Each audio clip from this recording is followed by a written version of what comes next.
అవకాశం నాకు కల్పించినందుకు మనస్ఫూర్తిగా నా మిత్రుడు తోట చంద్రశేఖర్కి నేను నా ధన్యవాదాలు తెలియజేస్తున్నాను.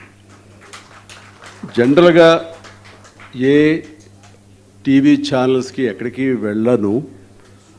వెళ్ళకూడదని కాదు, అలాంటి సందర్భం నాకు రాలేదు. అంటే పిలవకూడదు ఎవరు అనుకోరు, కానీ పిలిచినా రాడలే అని ఉద్దేశంతో వాళ్ళే కొంచెం బ్యాక్ స్టెప్ వేస్తుంటారు. కానీ ఈ 99 టీవీకి ప్రత్యేకించి నేను రావడానికి కారణం తోట చంద్రశేఖర్ గారు.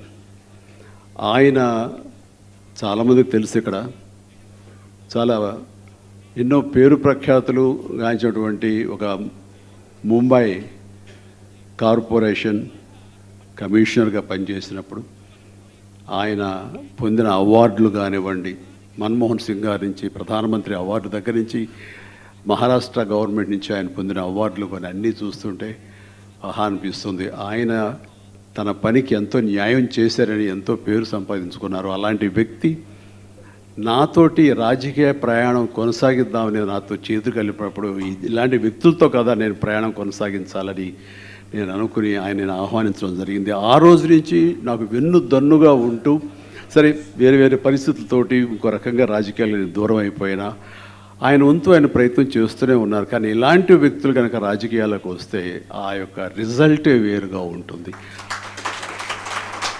ఇప్పటికైనా ఆలస్యం కాదు. రాజకీయ పరంగా చూస్తే కనుక ఆయన చాలా పిన్న వయస్కుడే, కాబట్టి ఆయనకి మంచి భవిష్యత్తు ఉంటుందని